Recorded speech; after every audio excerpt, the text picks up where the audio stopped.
Welcome to Life Stories, where the people meant to love you the most sometimes end up writing your obituary while you're still breathing.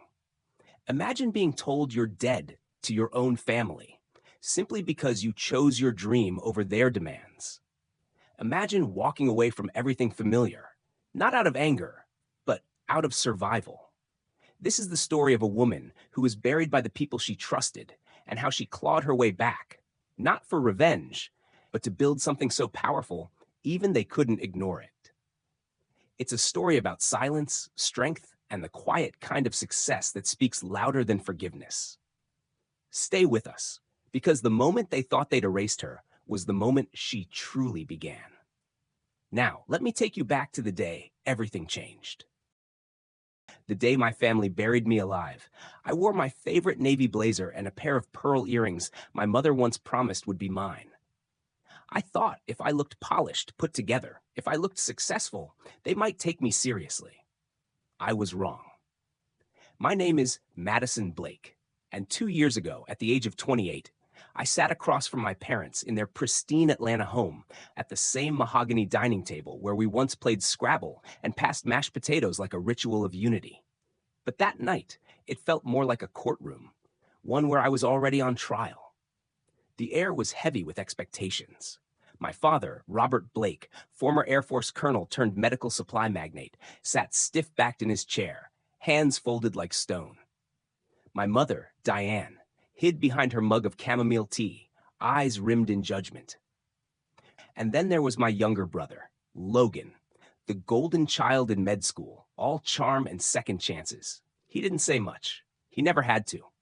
"We're not asking for all of it," Dad said, voice calm in a way that scared me more than shouting ever could. "Just help with the tuition. 1 semester. That's all." I kept my voice steady. "I can't. Every dollar I have is tied up in HealthBridge. We're launching the AI pilot next month. If it fails, everything goes under." Diane set her mug down, hard. "He's your brother, Madison. And I'm your daughter," I said. "Or did you forget that when I needed help getting my first loan and you told me to learn to bootstrap like a real entrepreneur?" Dad's jaw clenched. "This isn't about business. This is family. Logan is going to save lives." "So am I replied. "Only I'm trying to do it with algorithms and access, not scalpels." The room went silent until Logan finally spoke. "Come on, Mads. You know I'd help you if the roles were reversed." I turned to him. "Would you? Because when I asked to borrow your car during finals week, you said no. You needed it for a date." That was years ago. Enough. My father's voice cracked through the room like a whip. "You have two choices.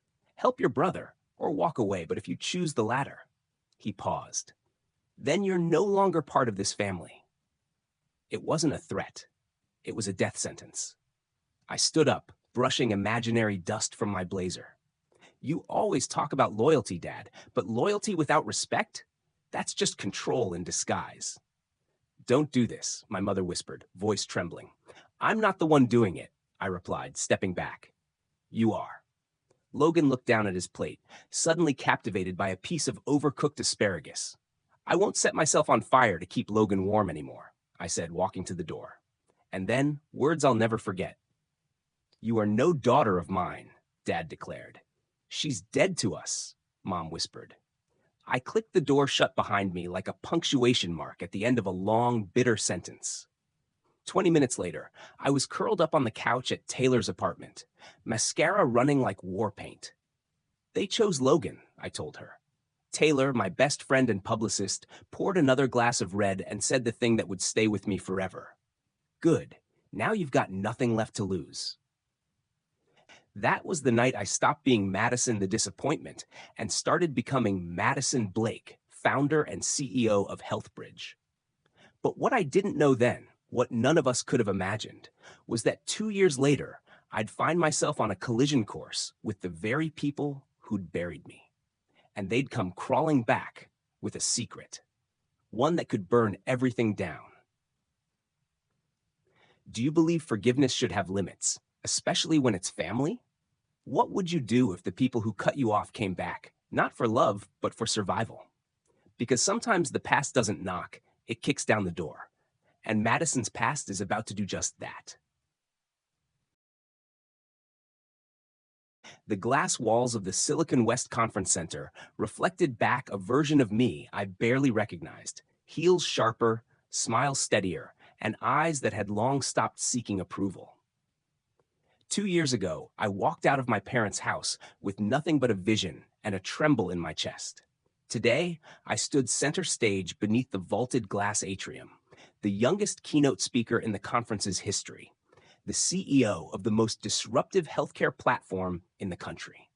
But none of that prepared me for what I saw near the registration desk. My parents, Diane, still wrapped in her signature cream trench coat and pearls. Robert, silver-haired, standing too straight, as if trying to hold together something already cracked. And behind them, Logan, dressed in navy scrubs beneath his conference badge. Apparently, he made it to med school after all.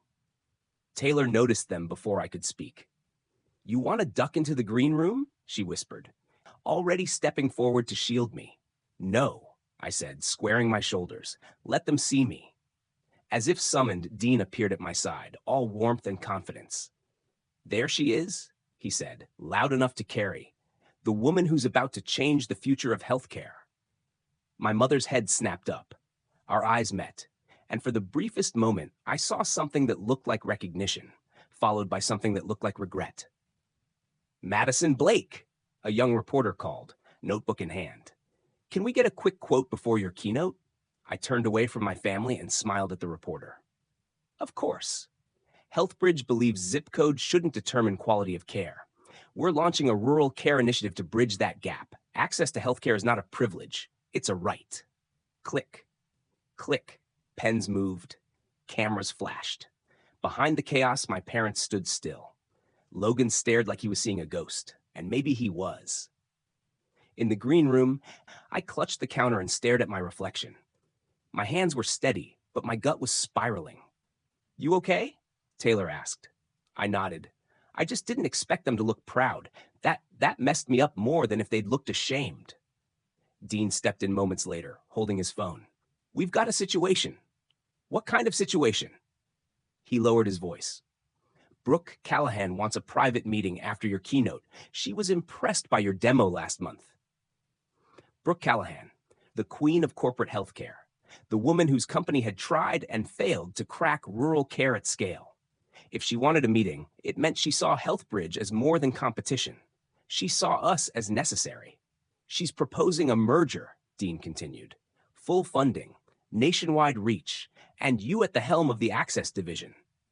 I opened my mouth to respond, but before I could speak, a knock sounded at the door. "Madison?" It was my mother's voice, soft, tentative, like someone rehearsing kindness they hadn't used in years. I opened the door. She stood there, clasping her hands in front of her, her conference badge swinging lightly. "You look wonderful," she said, eyes glassy. "Thank you," I replied, voice flat. "We didn't know you'd be speaking. Your father's company, well, we're exploring digital solutions, and when we saw the conference..." "I have to prep for my keynote," I cut in, "but please stay. You might find it educational." She reached out. "Can we talk after, as a family? I have meetings after, important ones." Her hand fell back to her side. "Of course, you're very important now." "I always was," I said. "Some people just didn't notice." I closed the door slowly. This time, I didn't shake. On stage, under the lights, I told my story. Not the family one, but the mission one. I talked about being 12 and breaking my arm on a camping trip, the 3-hour drive to the nearest specialist, the idea that no one should suffer just because they live far from the city. I introduced HealthBridge's Rural Initiative, a $50 million pledge to bring AI-powered healthcare to forgotten places. The room erupted in applause. Somewhere in the crowd, I saw Diane wipe her eyes. Backstage, Taylor handed me water, grinning. "You crushed it." Dean stepped beside her. "Brooke's waiting." We made our way to the executive lounge. Brooke stood with her back to the window, watching the San Francisco skyline. "You built something remarkable," she said as we entered. "Your platform is lean, scalable, and solves problems my people haven't touched in 5 years." "Thank you," I replied. "We've worked hard." She smiled. "Let's talk about working together. Your algorithms, our infrastructure, full funding, full reach." "And leadership?" I asked. You lead the access division, total autonomy, and double the rural initiative budget. It was the dream, the empire, everything I'd fought for on a silver platter. But before I could answer, my phone buzzed. A message from Logan. Can we talk? Just us. I stared at the screen, torn. Brooke was waiting. My team was waiting. The future was waiting. But something in that message, it felt different. Something deeper or darker. What would you do, I asked her suddenly, if the people who tried to bury you suddenly wanted to build with you? Brooke raised an eyebrow. Depends. Are they building a future or digging a deeper grave? Her words lingered long after I left the room. What happens when the ones who betrayed you come back not with apologies, but with opportunity? I met Logan at the all-night diner across from the hotel. His scrubs were gone. He wore jeans, a hoodie, and a look I couldn't place. He stirred his coffee, silent. Then finally, he looked up. There's something you don't know about Mom and Dad's company, he said quietly. And it's the reason they're here. My blood went cold. Because the truth wasn't just going to rewrite the past. It might destroy everything I'd built. How much truth would you want if you knew it could unravel everything? Because what Logan was about to say would change everything. They're being investigated, Logan said, his voice barely above a whisper. I blinked. What? He leaned in, eyes tired. Mom and Dad's company. Improper billing. Nothing criminal yet. But if the auditors dig deeper, it could crash the whole thing. I stared at him, the pieces of a puzzle I didn't know I was solving beginning to fall into place. They came here to find a lifeline, I said quietly. Not to see me, not really. I think it started that way, he admitted. But I don't know. Watching you on that stage, I think it shook something in them. I let out a dry laugh. Convenient timing. Logan looked down, ashamed. I wasn't a good brother. I let them put everything on you. I took the easy path. I'm sorry. I wanted to believe him. Part of me did. But trust is a fragile thing once broken. It doesn't shatter with noise. It crumbles in silence. I need to know everything, I said. And he told me. About overheard phone calls, shredded invoices, deals slipping away. Their entire legacy, built on certainty and control, was teetering. That night, back in my hotel suite, I stared at 2 folders on the coffee table. Brooke Callahan's merger offer. My parents' fragile company. One was a clean, bright future. The other, a storm I could step into, but only on my terms. Taylor paced the room. You'd be crazy to help them, after what they did. Dean stayed quiet, as always, letting the numbers do the talking. But even he looked at me with the quiet question. What are you going to do, Madison? I don't want to save them, I said. But I do want to save what they built, the parts that were good, the parts worth keeping. Then take it from them, Taylor said. Restructure, rebuild, but don't do it for them. Do it because you know it's right. The next morning, I walked into the conference negotiation suite where Brooke, Dean, Taylor, and my parents waited. My father looked like he hadn't slept. My mother sat rigid, her hand clutching her pearls like a prayer. I took my seat. Brooke raised an eyebrow. Well, I'm not accepting your merger, I said, voice clear. At least, not exactly. A beat of silence. I'm proposing a 3-way partnership, I continued. Healthbridge's platform, Brooke's infrastructure, my parents' distribution network, but with conditions. I turned to my parents. Effective immediately, your billing system is replaced with ours. Your roles shift to advisors only. Logan joins Healthbridge sales under Taylor's supervision, and I have full executive control. My mother's mouth opened, closed. My father looked as if someone had knocked the wind out of him. This isn't about family loyalty, I added.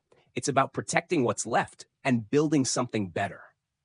Brooke studied me for a long moment, then broke into a slow smile. I'll have my team draw it up. We'll make the announcement next week. As everyone filed out, my parents lingered. You've become someone I don't recognize, my father said. Good, I replied. We're proud of you, my mother added quietly. I didn't answer, because I didn't need that anymore. A month later, the newly integrated Healthbridge headquarters was buzzing. We'd relocated to a midtown building in San Francisco. The mahogany dining table, yes, that table, now sat in our boardroom. A piece of the past repurposed. I stepped into the review meeting, Taylor and Dean already seated. My father, now advisor emeritus, sat beside my mother, who had softened in these last few weeks. Logan was across the hall, training new reps. How's rural outreach? I asked. Exceeding projections, Dean replied. And there's someone here to see you. The door opened. A young girl with a pink cast stepped in, holding her mother's hand. It was Sophie, the first patient served through our new Rural Access Initiative. Her mother smiled, teary-eyed. You changed our lives, she said. We drove 5 minutes instead of 5 hours. Sophie held out a crayon drawing. It was our app logo next to a stick-figure doctor with a cape. I want to be like you when I grow up, she whispered. I knelt, touched her cast gently. You'll be even better. Outside the conference room window, the city buzzed, but inside, time slowed. This was why I'd walked through fire. Not to prove them wrong, but to build something that made it impossible to ignore who I really was. That weekend, we met at the little cafe by the water. Not our house. Neutral ground. Logan brought Sophie's drawing. Taylor brought champagne. Dean brought strategy notes. And my parents? They brought silence. The kind that says, we're not there yet, but we're trying. We talked, laughed awkwardly. And when the check came, my father instinctively reached for it. I stopped him. I've got it, I said. This one's on me. He paused, then nodded. On the walk back to the car, my mother caught up to me. Can we try again? She asked. As a family? I looked out across the bay. The sun dipping low, golden light flickering on the water like forgiveness just out of reach. Maybe, I said. But this time, we build something new, from the ground up. And if we make mistakes, she asked, then we own them, I said. And we keep going. That night, I sat by my window overlooking the city. Healthbridge was thriving. Sophie was healing. And maybe, just maybe, my family was too. Not everything broken can be put back the way it was. But sometimes if you're brave enough to begin again, the rebuilt version is even stronger than the one that came before. So no, this wasn't a story about revenge. It was a story about rebirth, about walking away and finally choosing who gets to walk beside you. What part of this story touched you the most? And why? If you love this journey, comment 100 below to let us know. And tell us, where in the world are you watching from? Don't forget to share this story with someone who needs to hear it. Thank you for being with us. This is Life Stories.